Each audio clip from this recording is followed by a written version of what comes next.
sort du Sénégal à travers mon affaire.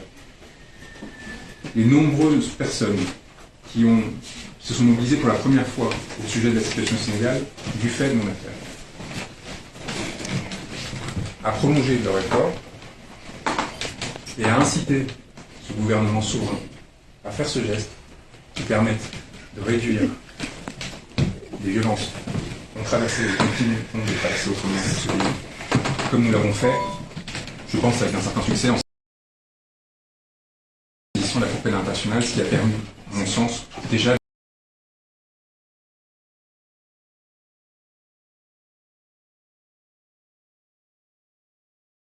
des manifestations.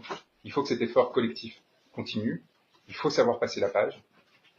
Je pense qu'il y a la possibilité, peut-être la dernière, d'une main tendue pour sortir de cette situation. Autrement, je crains que les heures qui attendent ce pays soient sombres et que ce soit encore une fois le peuple sénégalais qui en paye les conséquences. Nous ne le souhaitons pas, notre client ne le souhaite pas. Et il espère que la raison reviendra et qu'encore une fois, à travers cette première libération, d'autres suivent. Nous avons appris celle d'un journaliste reconnu à Dakar ce jour, qui a été libéré. Il faut que ce mouvement s'étende et que le Sénégal retrouve sa normalité démocratique. Et peut-être une deuxième question. Est-ce que dans les conditions présentes, vous allez continuer à défendre Ousmane Sonko? J'ai encore reçu des instructions de sa part aujourd'hui quant à cette conférence de presse. Il m'a demandé d'utiliser ma situation, de vous l'exposer, afin qu'elle serve d'illustration de ce que traversent des milliers d'autres Sénégalais qui n'ont pas ma chance. Je répète, je le redirai encore et encore, c'est un privilège. Et cela m'oblige de vous avoir devant moi. Parce que des milliers d'autres individus, de par le monde et au Sénégal en particulier, n'ont pas cette chance. Ils ne peuvent pas s'accrocher à l'espoir. Parce que des milliers d'autres individus, de par le monde et au Sénégal en particulier, n'ont pas cette chance. Ils ne peuvent pas s'accrocher à l'espoir que vous représentez pour sortir de la situation qui est la leur. Ousmane Sonko, comme je vous l'ai dit, est sévère qu'il a amené à faire un malaise et à être admis aux urgences. Sa situation se stabilise. Je le répète, nous lui avons demandé de cesser sa grève de la faim. Et nous espérons qu'il comprendra la moitié de notre demande. Parce que nous considérons qu'il est trop important pour trop de personnes. Je l'ai vu à Rebeuss. Son sort détermine le sort de milliers d'autres personnes. Ils attendent de lui qu'il soit à leur côté, y compris dans les difficultés et les épreuves que lui font traverser le régime actuel. Alors, sérieusement, avec la dissolution du parti de Ousmane Sonko, est-ce que vous êtes sûr qu'il sera candidat en février 2024? Nous ne sommes pas des porte-parole politiques, mais... Deuxième question, je loue votre courage, mais qu'est-ce qui prouve que quand vous-même vous dites que vous avez traduit Macky Sall devant la CPI, quelles sont les chances pour qu'une telle demande aboutisse? Sur la première question, la dissolution du PASTEF, de la même façon que les tentatives de mettre fin à la candidature d'Ousmane Sonko en prétextant d'une contumace, d'un jugement par contumace, ne sont que des arguties juridiques sans effet. Ousmane Sonko, jusqu'au bout, portera la parole du grand peuple et des déshérités et s'assurera qu'elle soit portée aux élections qui viennent. Que ce soit à travers le PASTEF, si les recours qui ont été engagés par mes confrères au Sénégal aboutissent, ou à travers un autre parti de la coalition d'opposition qui s'est mis en œuvre, que ce soit en son nom, si Macky Sall revient à la raison et cesse cette persécution judiciaire contre lui, ou à travers d'autres personnes qui pourront se présenter en son nom et porter sa parole, à qui il donnera mandat pour le faire, et contre lequel Macky Sall ne pourra rien. Et ça, c'est un message important que nous adressons respectueusement au président du Sénégal. Il nous semble impossible d'éviter qu'en février 2024, les idées d'Ousmane Sonko soient représentées, et il est donc déraisonnable d'insister sur cette voie.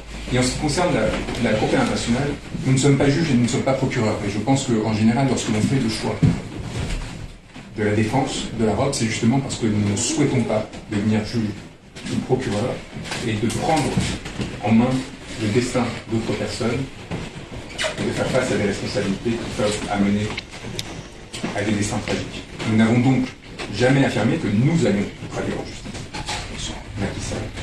Cependant, les procédures que nous avons enclenchées auprès du procureur de la Cour internationale, auprès des procureurs français et des juges d'instruction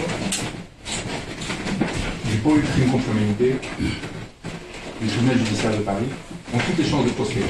Les victimes sont constituées, au-delà, évidemment, des membres de PASTEF, des familles de victimes de meurtre, de torture. Les faits sont établis, sont étayés, et le travail que nous avons effectué, qui a été rendu public, est suffisamment solide pour lancer l'ouverture d'une instruction qui mettra fin à toute forme d'impunité. Cependant, nous l'avons dit et nous le répétons, notre espoir, parce que c'est l'espoir d'Ousmane Sonko, c'est que cette résolution soit sénégalaise. D'abord politiquement et ensuite judiciairement. Ousmane Sonko est un souverainiste et considère que c'est au peuple, et en particulier au peuple africain, de régler leur propre destin. Et si jamais une transition démocratique intervenait au Sénégal, ce serait de façon privilégiée cette solution qui serait adoptée, que ce soit par la création de chambres mixtes et d'un tribunal ad hoc qui permette de juger ces crimes, ou à travers l'utilisation des juridictions naturelles qui sont aujourd'hui en capacité de poursuivre les personnes pour ces faits. Encore une fois, notre seul tort dans la défense de cet homme, et il nous semble d'avoir permis une réduction de la violence au Sénégal.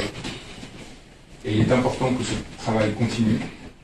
Il est important que l'on comprenne que la venue au Sénégal, contrairement à ce qui a pu être affirmé, n'était pas une provocation, n'était encore moins une transgression ou la commission d'un quelconque délit. Elle était au contraire la réaffirmation de principes fondamentaux de tout régime démocratique et libéral, qui consiste à permettre à un homme d'être défendu, à l'avocat qui se choisit, et de ne pas voir cet avocat poursuivi du fait de se défendre.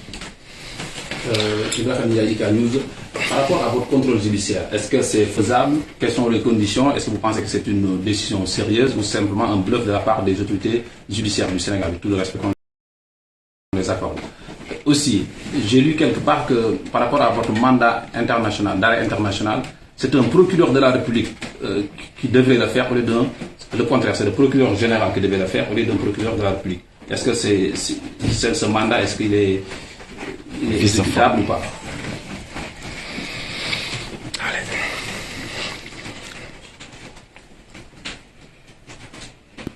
La justice a été instrumentalisée dans cette affaire et continue et continuera de l'être.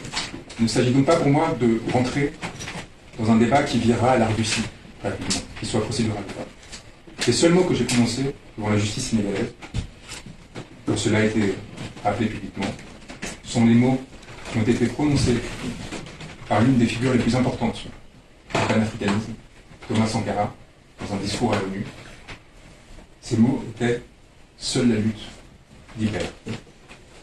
Ces mots sont la seule réponse que j'ai adressée à la justice sénégalaise, non par défiance, mais justement par respect. Et c'est ces mots auxquels je me tiendrai aujourd'hui en réponse aux procédures